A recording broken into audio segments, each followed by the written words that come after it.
이 저녁에 또 함께 말씀을 나누게 되어서 참 주 안에서 감사하고 기쁩니다. 바라기는 이 저녁에 주님의 귀한 말씀이 우리 안에서 풍성한 교제를 나누도록 허락하시기를 간절하게 소망합니다. 소망이라는 말을 다들 잘 아시지요. 사전을 찾아보니 소망이라는 말의 정의를 어떤 것을 바람 또는 그 바라는 것 자체를 의미한다고 정의하고 있습니다. 그리고 이 소망이란 단어가 자주 사용되는 예문을 보니 주로 소망을 품다와 소망을 이루다가 나타나 있었습니다. 제가 이 소망이란 말을 검색하여 보고 특별히 소망을 품다와 소망을 이루다라는 두 문장이 있는 것을 보고요, 굉장히 의미 있다라는 생각을 했습니다. 왜냐하면 실상 사람이라는 존재를 살아가게 만드는 가장 중요한 움직임이 저는 이 소망을 품다와 소망을 이루다라는 생각을 했기 때문입니다. 이 소망을 품는다라는 그 행위가 얼마나 의미 있는 일인지 이 자리에 계신 성도 여러분도 다 잘 아실 것이라고 믿습니다. 지금 마음속에 품은 소망이 다들 있으시지요? 제가 이 저녁 시간에 예배를 한번 진행해보고 깨달은 사실이 한 가지 있다면, 이 자리에 오신 분들은 하루의 고된 피로와 또 상하고 지친 심령을 이끌고 이 자리에 오신 줄은 알지만, 그럼에도 저와 함께 눈을 마주하고 말씀 안에서 즐거운 교제가 있으면 좋겠습니다. 마음속에 아마 품은 소망들이 다들 있으실 것입니다. 제가 이 소망을 품는 것이 삶에 얼마나 큰 위로가 되며 오늘을 살아가게 하는지에 대해서 제가 살아오면서요 참 뼈저리게 느낀 사람 중에 한 사람입니다. 어린 시절에 가정 환경이 좀 넉넉지 못했습니다. 그러다 보니 이제 어쩔 수 없는 환경 때문에 사람의 마음 위축될 때가 있죠. 예를 들면 저는 이렇게 참 그 생일이 어린 나이에는 축복을 많이 받으면 좋은 날인데, 한 번도 참 기분 좋게 어머니가 넉넉하게 야 내가 생일 파티 해줄게 그런 적이 거의 없었고, 대부분 이제 막 땡깡을 피우다가 안 해주시면 에이 안 하고 말지 그러는 때가 있었거든요. 이렇게 마음이 참 답답하고 뭔가 이 위축되는 느낌이 들 때마다 저는 밤에 혼자 이제 밤에 누워서요 불 꺼놓고 잠을 안 자고 혼자만의 이제 상상을 통해서 미래를 그려나감을 통해서 제 마음을 위로했던 경험이 있습니다. 근데 저는 그냥 뭐 예를 들면 난 부자가 돼야겠다 뭐 이렇게 막연하게 제 자신을 위로해 본 적은 없고요, 좀 굉장히 구체적으로 항상 생각을 했습니다. 예를 들면 이런 것입니다. 부자가 돼야겠다라는 생각을 할 때 저는 이미 머릿속으로 이 대저택의 문을 여는 상상을 하는 겁니다. 이 문이 열리고 차가 이렇게 쭉 들어가는데 벌써 거기서부터 생각을 하는 거죠. 그래, 부자면 이 대문 지나고 차가 한 10분은 가야지, 못해도 10분은 들어가야지, 조금 더 마음을 쓰면 한 30분 들어가야지, 그래 차로 한 30분은 들어갈 만한 큰 집에 살아야겠다 이런 생각을 하고요, 그 집에 들어가 보면 이제 살 걱정을 하는 겁니다. 밥은 먹고 살아야 하는데 이렇게 매번 따분하게 똑같은 걸 먹을 수는 없지. 그러니 각국의 요리사를 다 준비시켜야겠다. 뭐 미국, 영국, 뭐 이탈리아, 프랑스, 아마 요일별로 또 다르게 내가 그날 먹고 싶은 게 있으면 그 요리를 직접 먹을 수 있게 각국 요리사들을 다 집에 모셔놔야겠구나 이런 생각도 하고요. 그 나이 때에 가장 하고 싶은 게 뭘까요? 뭐 이제 밥을 먹었으니까요, 뭐 영화를 한 편 봐야 된다는 생각을 하면 그래 맞아, 집에 영화관 같은 한 극장 같은 한 시설은 꼭 있어야지 생각하고, 그 어린 나이에 오락이 좋으니 오락실에 있는 기계들을 다 집에 들여놓고 마음대로 오락하면서 살아야지 라는 생각도 해보고요. 당시에 부자라 하면 집에 다 수영장이 있지 않습니까? 이 드라마를 보면. 그럼 저도 생각하는 겁니다. 수영장도 하나 있어야지. 그리고 그래 경비행기도 하나 있어야겠다. 아니면 세계를 마음껏 누비려면 비행기도 하나 있어야 하니까요. 이렇게 상상의 나래를 펼치다 보면 집이 벌써 어마어마하게 커지거든요. 제가 그 당시에 제가 살던 때는 뭐 인터넷이 발달하지도 않았고요, 뭐 세계 부자가 어찌 사는지 TV로 못 보거든요. 그러니까 저 혼자만의 상상 속에서 어마어마한 집을 상상해내고 혼자 그것을 흡족해 함으로 그날 제 마음을 위로하고 잠을 드는 것입니다. 그 마음에 소망을 품음으로요 오늘을 위로하는 것이 무엇인지를 제가 참 그때 참 많이 경험했던 것 같습니다. 이 자리에 계신 성도 여러분들께서도요 소망을 품는 것만으로도 오늘을 위로받고 또 평안히 잠자리에 드는 경험들을 아마 다들 해보셨을 것입니다. 그런데요 또한 제가 앞서 말했듯이 소망을 품는 것뿐만 아니라 이루는 것 또한 사람에게 아주 중요한 움직임이라 생각을 합니다. 무슨 말인가 하면 소망을 품음으로요 우리 안에 오늘을 위로하는 힘이 있다면, 이루고 싶은 소망을 바라보며 염원하는 마음은요 오늘이 아닌 내일을 바라보고 또 그 내일을 바라보며 살아가게 하니까요. 사람에게 이 염원할 수 있는 마음이 있다는 것이 얼마나 귀한 일인지를 제가 참 많이 생각하게 됐는데, 특별히 제가 사람의 마음에 담겨있는 그 염원하는 힘이 얼마나 위대한 것인가를 정말 잘 알게 된 것은요, 한 시인의 고백 때문이었습니다. 잘 아시는 시인일 수 있는데요, 시문이라고 하는 사람의 그날이 오면이라는 시입니다. 제가 간단하게 읽어드리겠습니다. 그날이 오면, 그날이 오면은 삼각산이 일어나 더덩실 춤이라도 추고 한강물이 뒤집혀 용솟음 칠 그날이, 이 목숨이 끊지기 전에 와주기만 하량이면 나는 밤하늘에 나르는 까마귀와 같이 종로의 인경을 머리로 들이받아 울리오리다. 두개골은 깨어져 산산조각이 나도 기뻐서 죽사옴에 오히려 무슨 한이 남으오리까. 얼마나 그날을 염원하는지가 담겨있지요. 뒤에 있는 시까지 읽어드리겠습니다. 그날이 와서, 오 그날이 와서 육조 앞 넓은 길을 울며 뛰며 뒹굴어도 그래도 넘치는 기쁨에 가슴이 미어질 듯 하거든. 드는 칼로 이 몸에 가죽이라도 벗겨서 커다란 북을 만들어 둘쳐매고는 여러분의 행렬에 앞장을 서오리다. 우렁찬 그 소리를 한 번이라도 듣기만 하면 그 자리에 거꾸러져도 눈을 감겠소이다. 이 사람에게 그날이 얼마나 큰 염원이 담겨있는 날인가 하면요, 잔인을 넘어서요, 엽기에 이르는 행각조차도, 그리고 죽음조차도 그 사람에게는 기쁨을 표현하는 수단이라고 말하고 있습니다. 그만큼 그에게는요, 그날이 기다려지는 것이죠. 저는 아마도 그날을 그만큼이나 기다리는 사람이라면 그가 살아가는 오늘도 달랐을 것이라 생각하고요, 그가 꿈꾸는 내일도 달랐을 것이라고 생각을 합니다. 사람에게 주어져 있는 이 소망을 품고 이루어가기 위해 염원하는 그 마음의 능력이 얼마나 대단한지를 저는 분명히 이 시를 통해서도요, 참 많이 알게 됐습니다. 사랑하는 성도 여러분, 저는 하나님께서요, 우리에게 마음을 주셔서요, 소망이라는 것을 품게 하시고 또 소망을 이룰 것을 기대하게 하신 마음을 주신 건 정말 귀한 은혜라고 생각을 합니다. 사람은요, 이것으로도 족하여서 삶을 살아갈 수 있으니까요. 그런데 그것 아십니까? 성경이 말하는 하나님의 소망은요, 우리가 각 사람이 아는 소망이라는 말보다 훨씬 더 강력하고 또 확실한 개념이라는 것을 말입니다. 우리가 일반적으로 생각하는 이 소망이라는 말에는요, 우리가 바라고 그래서 우리가 이루고 싶어하는 우리 자신의 염원과 소원이 담겨 있다면요, 하나님은요, 우리가 너무나 잘 알듯 바라신즉 이루시는 분이 아니십니까? 그러니 그분의 소망이란 것은요, 실체입니다. 그분이 바라셨고 그분이 원하시는 소망이라는 것은요, 우리에게 분명한 실체로 다가온다는 것입니다. 그래서 성경의 사도도요, 하나님이 우리에게 주신 소망이 어떠한 것인지를요, 베드로 사도가 그의 말씀을 통해 이렇게 가르치고 있습니다. 베드로전서 1장 3절의 말씀을 한번 같이 읽기를 원합니다. 화면을 참고하셔서 같이 읽겠습니다. 우리 주 예수 그리스도의 아버지 하나님을 찬송하리로다. 그의 많으신 긍휼대로 예수 그리스도를 죽은 자 가운데서 부활하게 하심으로 말미암아 우리를 거듭나게 하사 산소망이 있게 하시며. 아멘. 분명히 말하기를요, 하나님 우리에게 주시는 소망은 무엇인가? 산소망이랍니다. 살아있는 것과 같은, 아니 정말로 살아있는 소망이 하나님 허락하시는 소망이라는 것이죠. 그리고 그는 거듭하여서 그 소망이 무엇인가에 대해서도 우리에게 자세히 알려줍니다. 9절 말씀도 한번 같이 읽도록 하겠습니다. 읽겠습니다. 믿음의 결국 곧 영혼의 구원을 받음이라. 아멘. 베드로 사도는 우리에게 말합니다. 하나님 우리에게 산소망을 주시는데 그 소망에 담겨있는 결국이 무엇인가? 영혼의 구원을 받음이라고요. 성도된 자가 마땅히 품어야 될 실체와도 같은 소망이 무엇인가? 하나님 우리를 구원하심이라는 것입니다.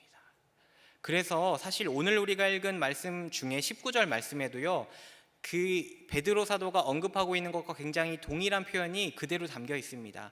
19절 말씀인데요, 19절도 한번 같이 읽겠습니다. 우리가 이 소망을 가지고 있는 것은 영혼의 닷 같아서 튼튼하고 견고하여 휘장 안에 들어가나니. 아멘. 무엇이라 말하냐면요, 우리의 소망이 얼마나 견고하고 튼튼한지 영혼을 흔들리지 않게 지켜주는 닷과 같다라고 말합니다. 근데 더 나아가서 그 소망이 무엇인가? 소망이 이미 휘장 안에 들어가 있는 것처럼요, 우리를 휘장 안으로 안내하는, 그러니 휘장을 넘어서요, 마침내 만나게 될 하나님께로 우리를 인도하는 것이 바로 우리의 참된 소망이라고 말씀하고 있는 것입니다. 이 자리에 계신 여러분에게 한번 묻고 싶습니다. 여러분 안에 이 소망이 담겨 있습니까? 여러분 안에 이 소망은 정말 큰 확신으로 날마다 삶에서 역사하고 있습니까? 오늘 말씀 안에서요, 이 문제에 대해서 함께 고민해 보기를 원하고요, 바라기는 우리 안에 이 소망이 큰 확신으로 다가와서 이 넘치는 소망으로 살아가는 저와 여러분들이 다 되기를 간절하게 소망합니다. 특별히 오늘 우리가 읽은 본문 말씀 바로 앞에 있는 2절의 말씀은 오늘 우리가 읽고 있는 말씀의 앞선 겉면의 말씀인데, 그 겉면의 말씀을 하고서요, 히브리서 저자는 우리에게 오늘 우리가 읽은 본문을 통해서 부연을 하고 있는 것입니다. 그래서 우리가 읽은 본문에 앞서 있는 2절의 말씀을 좀 읽고 말씀을 나누려고 하는데요, 11절과 12절의 말씀입니다. 같이 읽겠습니다. 시작. 우리가 간절히 원하는 것은 너희 각 사람이 동일한 부지런함을 나타내어 끝까지 소망의 풍성함에 이르러 게으르지 아니하고 믿음과 오래 참음으로 말미암아 약속들을 기업으로 받는 자들을 본받는 자 되게 하려는 것이니라. 우리가 간절히 원하는 것이 무엇인가 하면요, 너희 각 사람이 끝까지 소망의 풍성함이라고 되어 있는데요, 소망이 성취되는 그때까지 이르기를 원한다는 것입니다. 그런데 소망의 성취에 이르기까지 성도가 해야 할 것이 무엇인가? 12절을 보면 그들은 마땅히 믿음과 오래 참음으로 견디는 자들이 되어야 한다는 것이죠. 간단하게 말해서 그렇습니다. 성도가 누구인가? 너무나 확실한 그 소망이 이루어지기까지요, 그 소망을 바라면서요, 인내하고 믿음으로 살아가는 존재라는 것입니다. 우리는 어떻습니까? 여러분에게는 확실한 소망이 있고 그 확실한 소망만을 바라보시면서 오늘을 믿음과 인내로 살아가십니까? 우리의 삶에 이와 같은 믿음과 인내가 필요한데 우리의 모습은 과연 어떻습니까? 오늘 우리 본문이 가르쳐주고 있는 한 예를 들여다보면서요, 우리 자신을 점검해 오기를 원합니다. 13절부터 15절의 말씀을 통해서 히브리서 저자는 우리에게 그 오래 참음의 본이 되는 한 사람을 소개합니다. 그는 바로 아브라함입니다. 이 말씀을 보면, 이 말씀 속에 15절을 특별히 주목하여 보면 그가 이렇게 말합니다. 그가 이같이 오래 참아 약속을 받았다고요. 아브라함이 누구인가? 오래 참아서 약속을 받은 사람이다 라고 우리에게 가르쳐주고 있습니다. 아브라함이 오래 참은 사람이라는 것은 우리가 창세기 말씀을 통해서요, 익히 알고 있지 않습니까? 그가 75세에 하나님을 만나고 하나님께서 본토 친척 아비집을 떠나라 말씀하신 이후에 그에게 자손의 복을 허락하십니다. 아니, 75세의 노년의 사람에게 자손의 복을 주신다는 것은 사실 그 사람이 이성적이고 논리적으로 생각하기에는 말도 되지 않는 것인데, 그는 그 말씀을 따라갔다라고 성경은 말하고요, 그 이후에 그의 여정은요, 정확히 25년을 기다리는 여정이었습니다. 마침내 100세의 아들을 낳기까지 그는 하나님의 약속을 바라며 오래 참음으로 살아왔다는 것이죠. 이 말씀을 먼저 들여다보면서도 우리는 한번 고민해 볼 필요가 있을 것 같습니다. 우리의 여정은 어떠한 여정입니까? 앞서 말씀을 통해 나누었듯이요, 성도의 여정은요, 구원을 향해 나아가는 분명한 여정인 줄 믿습니다. 그렇다면 여러분은 그 구원을 향해 나아가는 이 여정 위에서 무엇을 참고 견디며 살아가고 계십니까? 그것을 우리가 정말 잘 고민해 보아야 할 것 같습니다. 그런데 사실 오늘 말씀은요, 아브라함이 단지 25년을 기다렸다는 것만을 우리에게 소개하고 있지는 않습니다.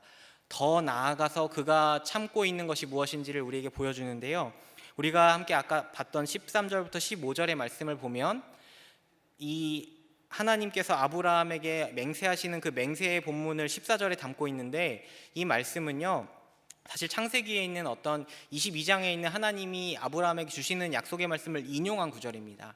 그래서 창세기 22장에 있는 말씀을 좀 같이 읽기를 원하는데요, 창세기 22장 16절과 17절 2절의 말씀입니다. 우리 같이 한 목소리로 읽겠습니다. 시작.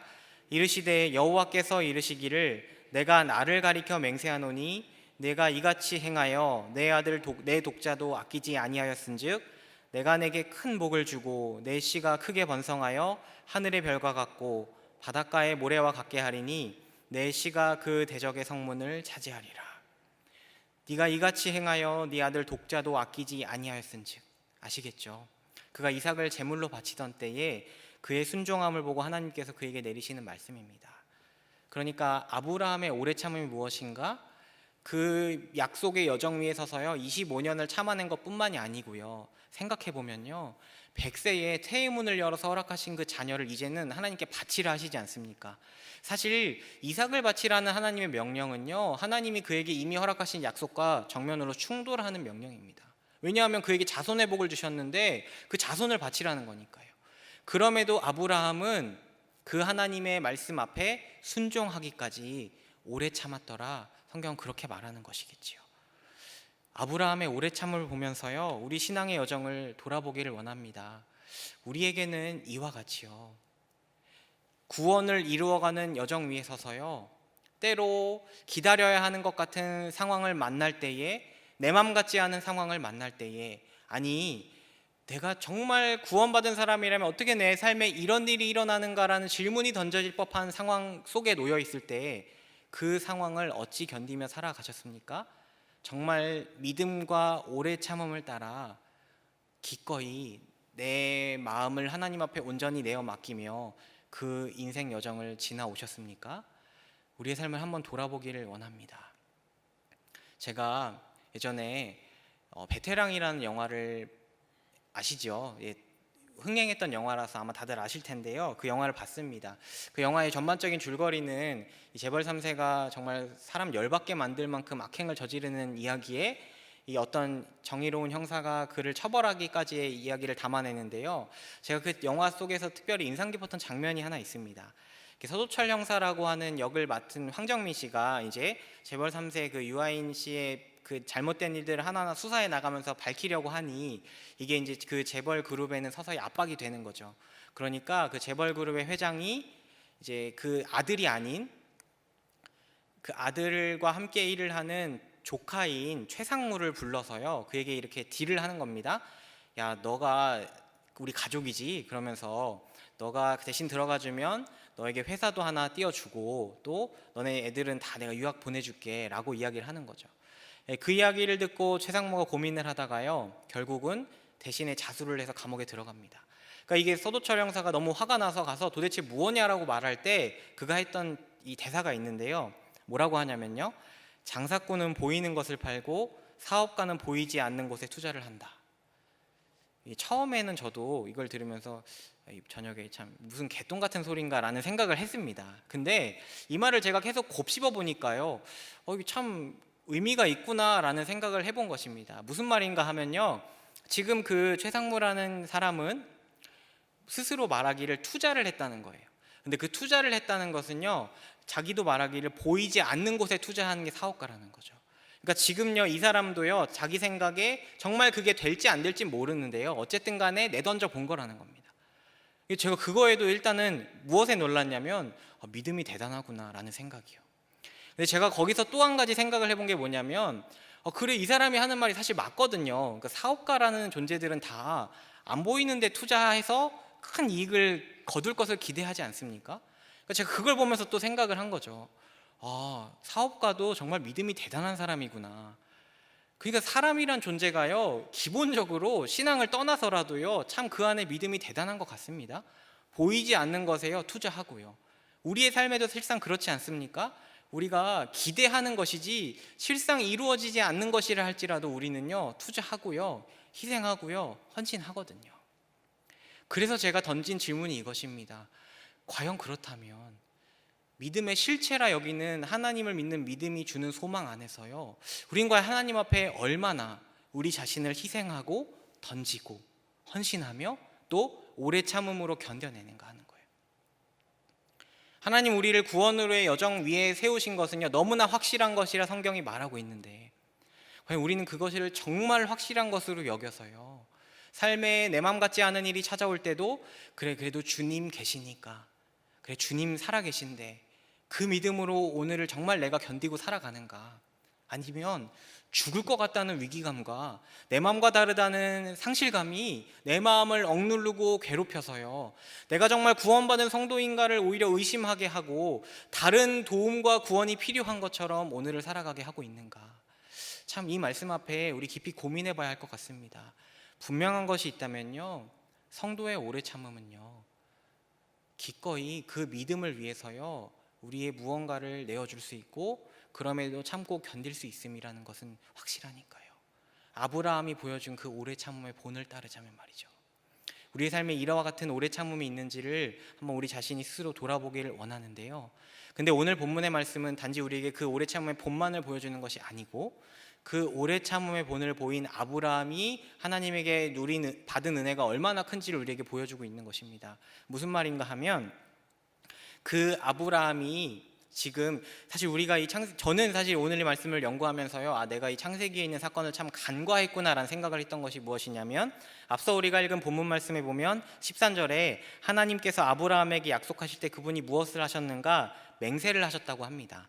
근데 그 맹세를 하실 때 하나님은 자기보다 더 큰 이가 없어서 자기를 가리켜 맹세하셨다라고 말하는 것이죠. 그래서요, 아까 우리가 읽었던 창세기 22장 16절을 가보면요, 그가 이 22장 16절 말씀에 하나님께서 아브라함에게 이렇게 말씀하시는 표현이 등장합니다. 이르시되 여호와께서 이르시기를 내가 나를 가리켜 맹세하노니 내가 이같이 행하여 내 아들 내 독자도 아끼지 아니하였은즉. 제가 이 말씀을 보면서 떠오른 생각 한 가지가 이것입니다. 아브라함이 지금 이 하나님의 말씀 앞에 서서 얼마나 큰 은혜를 경험했을까요? 그에게 하나님 어떤 존재입니까? 제가 또 빼먹고 읽지 않았는데요, 아브라함에게 하나님은요 어떤 존재냐면요, 창세기 12장 4절 말씀 띄워주시면 감사하겠습니다. 아브라함에게 하나님 어떤 존재냐면요, 그의 전 75년의 세월을 뒤집어내고 본토 친척 아비집을 떠나서요 하나님의 말씀이면 따라갔던 분이 하나님입니다. 그래서요 75세의 약속을 받고 100세에 기적적으로 태의 문을 여시는 하나님을 경험한 사람이 아브라함이고요, 말씀을 따라갔더니 그가 가는 걸음걸음마다 정말 기적과 같은 은혜로 그의 삶을 인도하신 분이 하나님이십니다. 그리고요 그 하나님 앞에 마침내 오래 참기까지 그가 서니까 하나님 뭐라고 말씀하시는가? 이제 내가 나를 가리켜 너에게 맹세하겠다고요. 이제 내가 나를 가리켜서 너의 삶에 복 주기를 약속하겠다고요. 그가 이 말을 들을 때 그의 마음에 얼마나 큰 확신과 감동이 찾아왔을까요? 그래, 정말 내 삶의 앞으로는 하나님의 약속만, 아니 그 맹세만 있겠구나, 그가 이렇게 확신하지 않았겠습니까? 그래서 오늘 말씀이 그렇게 말하는 것입니다. 아브라함이여 오래 참음 가운데 하나님의 약속을 받은 존재라고요. 그런데 참 오늘 말씀이 우리에게 은혜가 되는 것은 무엇이냐면 그 복이 아브라함만의 복이 아니라고요. 그 복이 바로 저와 여러분이 함께 누리는 복이라고 말하고 있는 것입니다. 그것을 17절 말씀이 우리에게 말씀하고 있습니다.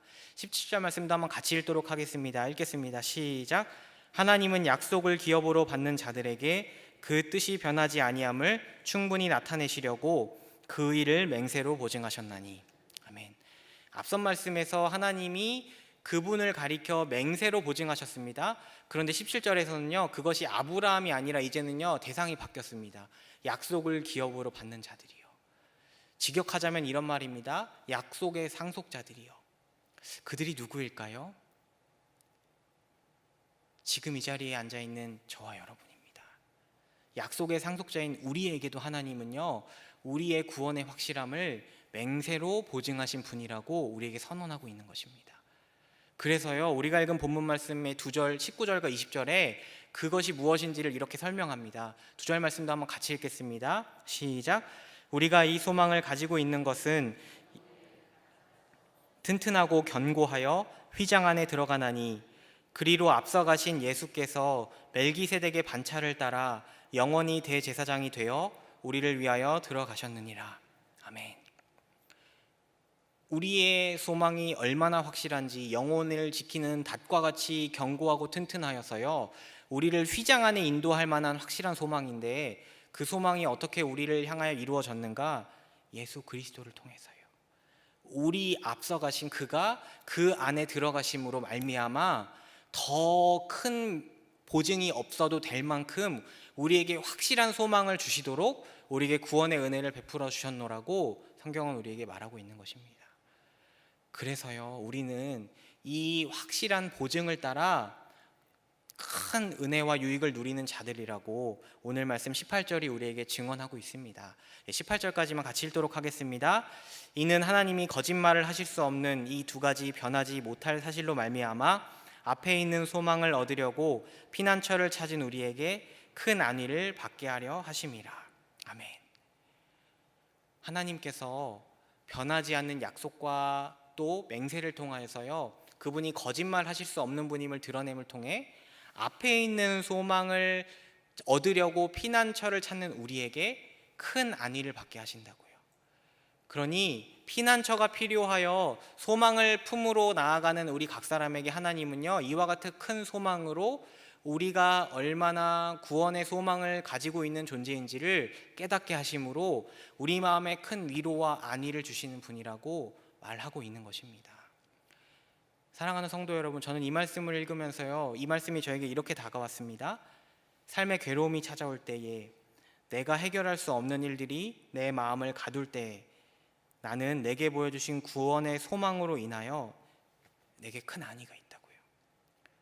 내 마음 같지 않는 현실이 있을지라도, 그래서 그게 내 삶을 위협할지라도 내가 그리스도로 말미암아 구원의 그날에 반드시 다다를 것을 내가 믿기 때문에 나는 그것만을 소망 삼아 오늘을 살아간다라고요. 저에게는 이 말씀이 그렇게 다가왔습니다. 여러분에게는 어떻습니까?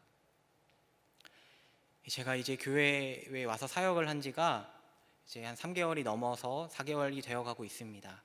제가 지역 사역을 하면서 신방을 다니고 또 이제 대신방도 하게 됐을 때 참 많은 성도 여러분들과 삶에 대한 이야기를 나누고 기도 제목을 제가 들어서 그 삶이 어떠한지를 함께 나눌 때마다요, 참 제 마음에도 참 안타까움이 많이 들고요, 속상함이 많이 있습니다. 그래도 예수 믿고 살아가는 우리인데 우리 삶에 좀 더 넉넉함이 있으면 좋겠고요, 또 우리 삶에 건강함도 좀 주셨으면 좋겠고요, 우리가 그렇게도 안타까이 여기는 우리 사랑하는 가족에게 좀 하나님께서 믿음을 주시면 좋겠고요, 또 우리 자녀가 좀 진로도 잘 되고 또 결혼도 잘하고 그렇게 우리가 소원하는 많은 일들이 이루어지면 좋겠다라는 생각을 하고요. 그러니 그러한 많은 기도의 제목들을 저에게 알려주시는, 제가 얼마 받지도 않았는데도 그 안에 빼곡히 적혀 있는 성도 여러분의 많은 기도의 제목들을 볼 때마다 참 우리 삶에 참 여러 가지 어려움들이 현실의 문제로 다가오는구나 라는 생각을 해보게 됩니다. 그런데 사랑하는 성도 여러분, 저는요, 오늘 우리가 함께 나눈 이 말씀에 근거해서 이렇게 권면하고 싶습니다. 여러분, 삶에 참 어려움 많으시죠? 그런데 괜찮습니다. 여러분에게는 구원의 소망이 있으니까요. 여러분을 정말 괴롭게 하는 그 현실의 문제가 있지요. 그런데 괜찮습니다. 그보다 더 큰 소망과 위로로 우리를 위로하시는 예수 그리스도가 계시니까요. 우리 안에 이 소망의 확실함은요, 믿음으로 역사하고 그 소망이 우리로 하여금요, 큰 안위를 얻게 한다라고 성경은 분명히 우리에게 가르쳐주고 있으니까요. 바라기는 이 자리에 계신 여러분들께서요, 예수 그리스도로 말미암아 우리에게 베풀어진 그 구원의 소망이 정말 큰 확신으로 다가오심으로 우리에게 주어진 삶의 어려움의 순간들을 맞이할 때마다도 그러나 내게 더 큰 소망이 있다는 확신으로 정말 기쁨으로 살아가시는, 또 승리하시는 여러분들이 되시기를 간절하게 소망합니다. 그래서요, 히브리서 저자는요, 우리에게 다른 건 요구하지 않고요, 딱 한 가지를 요구합니다. 히브리서 3장에 있는 말씀인데요, 이 말씀은 제가 읽어드리겠습니다. 그러므로 함께 하늘의 부르심을 받은 거룩한 형제들아, 우리가 믿는 도리의 사도이시며 대제사장이신 예수를 깊이 생각하라. 14절입니다. 우리가 시작할 때에 확신한 것을 끝까지 견고히 잡고 있으면 그리스도와 함께 참여한 자가 되리라. 사랑하는 성도 여러분, 삶의 문제가 우리의 눈을 가리우고 우리의 마음을 괴롭게 합니까? 그때 여러분에게 필요한 것은 하나님이 그 삶을 건져주시는 도움과 구원이 아니고요, 예수 그리스도를 온전히 바라봄입니다. 그 예수 그리스도가 내 안에 얼마나 큰 소망인지를 발견하실 때에 저와 같이 고백하실 수 있을 것입니다. 괜찮다라고요. 왜냐하면 내게는 구원의 소망이 있으니. 내 삶은 여기서 끊어지는 건 아니고 내 삶은 저 마지막 때 휘장을 넘어가는 그날까지 이어질 것이니 내가 이 소망 가지고 오늘도 살아가노라, 이렇게 말씀하실 테니까요. 그 소망으로 승리하는 저 여러분들이 다 되기를 간절하게 소망합니다. 말씀을 정리하고 마치겠습니다. 사랑하는 성도 여러분, 오늘 말씀은 우리에게 신앙생활은 믿음과 오래 참음이라고 정의합니다. 근데 이 오래 참음이 단지 고되고 견디기 어려운 것이 아닌 것은 우리에게 참 소망이 있기 때문이라고 또한 말하고 있습니다. 전 이 말씀을 보며 그렇게 생각합니다. 그리스도인은요, 세상과는 다른 어떤 소망의 심장 하나 더 가지고 있는 존재가 아닐까요? 사실 제가 앞서서 왜 소망에 대한 이야기를 그렇게 오래 나누는지 아십니까? 앞서 말했지만 사람은요, 소망이 있으면 살 수 있습니다. 사실 자기 마음에 바라는 염원만 있어도요, 괴로움 견디고요, 소망 품고 살아갈 수 있습니다. 그러면 우리는요, 적어도 믿음 안에 있다면 그 소망 품고 살아갈 수 있는 저들과는 또 다른 진짜 소망을 바라볼 수 있는 소망의 심장이 하나 더 있어야 하지 않겠습니까? 우리 삶을 아무리 괴롭히고 우리 삶을 아무리 억누르고 우리를 아무리 짓밟아도 우리는 여전히 살아갈 수 있노라 하는 당당한 믿음이요, 그리고 당당한 견딤이요. 그래서 그것을 적어도 우리는 세상 앞에, 우리 사랑하는 가족들 앞에 증명해야 하지 않겠습니까? 나는 너네와 다른 소망 가지고 있다고요. 사랑하는 성도 여러분, 우리 사랑하는 가족들 앞에 증명해 주십시오. 내게는 다른 소망의 심장이 있다고요. 너네와 똑같은 소망 때문에 그 소망이 낙심되어 내가 좌절하는 것 아니라 모든 살 소망이 끊어져도 내게는 다른 소망이 있다고요. 바로 예수 그리스도라는 소망. 그러니 나는 살 소망이 다 끊어져도 구원의 소망만 바라며 사는 존재라고 그들에게 한번 보여주시지 않겠습니까? 살아가는 삶의 자리에서도요, 증명해 주십시오. 세상 수많은 사람은 세상이 어렵고 살기 어렵다 말하지만 우리는 그렇지 않다라고 말할 수 있는 사람입니다. 왜냐하면 우리에게는 산 소망이 있으니까요. 우리에게 정말 그와 같은 믿음이 있다면 우리는 그 소망을 품고 오늘을 주 안에서 믿음과 오래 참음으로 견디며 마침내 우리를 영원한 하나님의 품으로 인도할 그 소망 안에서 살아가시는 저와 여러분들이 되시기를 간절하게 소망합니다. 같이 기도하겠습니다. 사랑해 주님 감사합니다. 오늘도 함께 말씀을 나누었습니다. 예수 그리스도로 말미암아 우리에게 더할 수 없는 정말 실체인 소망을 주셨는데, 주님, 우리가 정말 그 소망을 품고 정말 주님 바라보시기에 믿음과 오래 참음으로 이 세상을 살아가고 있습니까? 간절히 바라기는 우리의 여전한 삶의 문제가 우리에게 놓여 있을지라도, 또 우리를 괴롭게 하는 여러 어려움들이 여전히 있을지라도 우리는 정말 참된 소망이신 예수 그리스도를 바라보며 이 시간을 정말 믿음 안에서 견디며 살아가는 자들이 되게 하여 주시옵소서. 그래서 세상이 우리를 보고 너희에게는 정말 살아있는 소망이 있구나 마침내 말할 수 있는 성도의 삶을 우리 모두가 살 수 있도록 주님 붙들어 주시옵소서. 모든 것 주님께 맡겨드립니다. 감사드리며 우리 주 예수님의 이름으로 기도드립니다.